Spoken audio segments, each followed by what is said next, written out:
objectives of the lesson. Today we'll be learning about how to configure Java, and we're going to learn how to write, compile, and run Java. Okay, this won't be long, um, because I just want to. Some students were asking me to do a recap on what we were doing on, I think it was on Thursday, if I'm not mistaken. So I'm live at this time so that we can do a little bit of a recap. So let us start by configuring Java. You see, you have now installed your Java, you have now installed your Notepad++. So how do we now configure Java? The first thing that you will do, just come to File Explorer, and we go to File Explorer. That just go to where your C drive is. As you can see, I just clicked on this PC, and in where my hard drives are showing. So as you can see, we've got the C drive, we've got the D. These are my I partitioned my PC. This is my other partitioned space, and this is my USB drive that I've just plugged in on my laptop. So just right click and click on properties, then allow it to load. As you can see, here it is displaying basic information about my computer. So what I just come and do, I just come and click on advanced system settings. You see, advanced system settings. Then after that, just click on environment variables. So after clicking on environment variables, you will see that there are user variables for the account and their system. So you're gonna come to system variables. You just create a new, then on variable name you're gonna name it path, right? So variable value. So for us to get the variable value, we need to go back to our file explorer. We go and enter our C drive. We go and look for the folder that we actually installed Java. Then we open it. You see, there's my Java right there. I open it, then I open it again, open this bin, then I scroll down until I find, you see, until I find, you can just choose any, or let me just choose this one.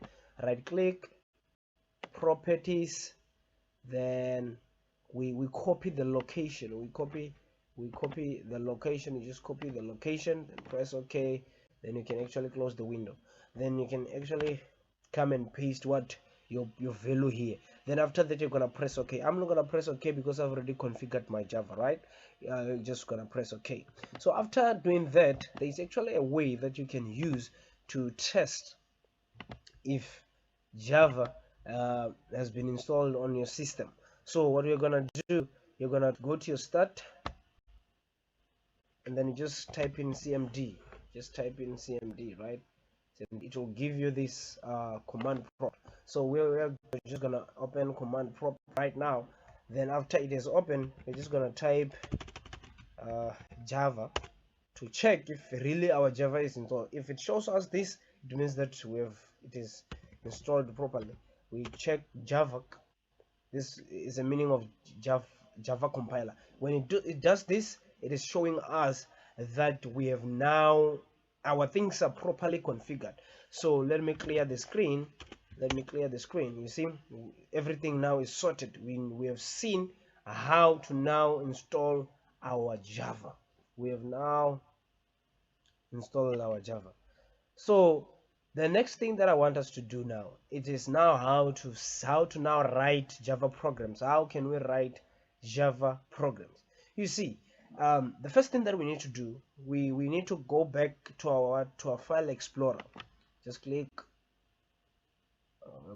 go to file explorer, then go back to this PC. You see, then when we are here, we're gonna enter our C drive. We're gonna open it. Then inside our C drive, you're gonna create a new folder. The folder of which we're gonna name it COM1721, right? And then we're just gonna leave it there. So after creating this, we are going to open the folder. and we are gonna create a new text file, a new text document, right? Just like that. Then let's not name it anything. Then let's open it. When we open it, let's edit it with Notepad++, because this is the we're gonna use this text editor to be running our Java program. So after that, what we're gonna do, just come on top of the bar there and just click language, just select Java, right? This helps us so that Java can highlight Java can help us highlight everything. See the keywords, right? So after that, what we're gonna do now, we are gonna start writing our new program. So how do we write? I told you in class the structure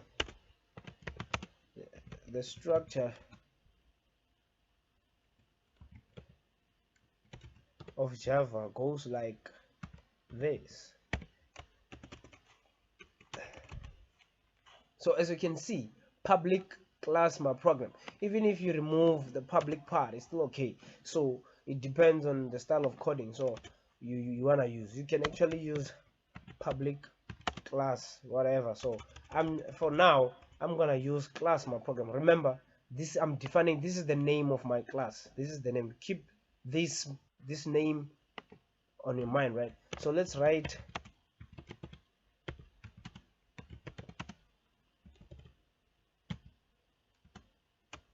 so we are writing our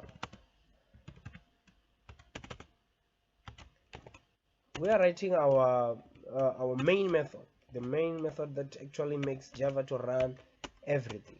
You see, as you can see here, we are gonna write a code.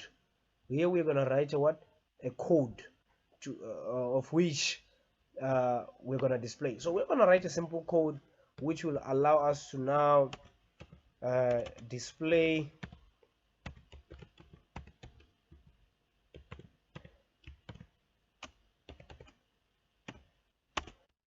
gonna allow us to display something on the screen.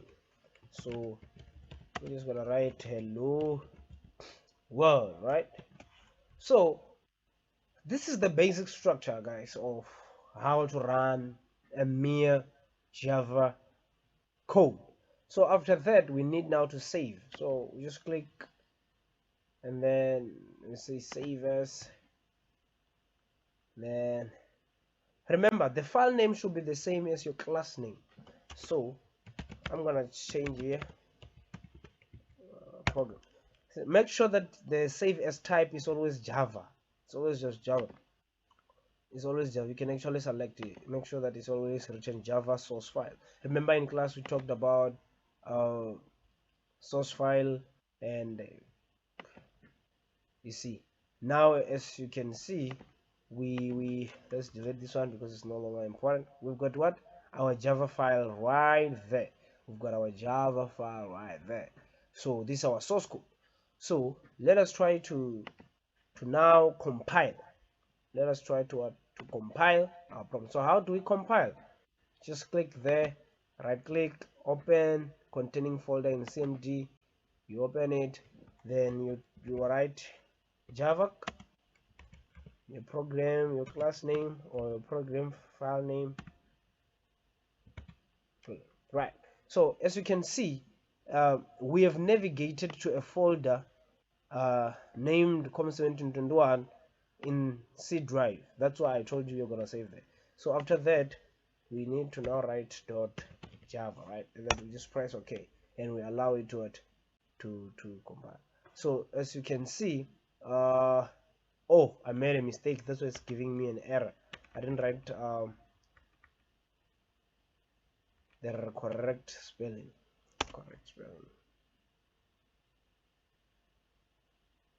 So wait for it.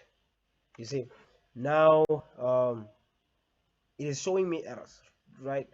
Because, and the main advantage of using Notepad++, it's because it gives us what line numbers where the error is. If you can check right here, it's telling me that I've got what, an error at line number 2.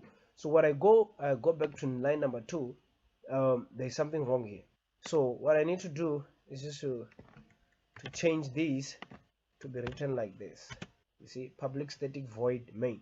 Then I save. Then after that, I go back to my code, try to compile it again, see if it will work. Try to compile it again, see if it will work. I don't know why it's taking time, but this thing is taking time. Okay, voila.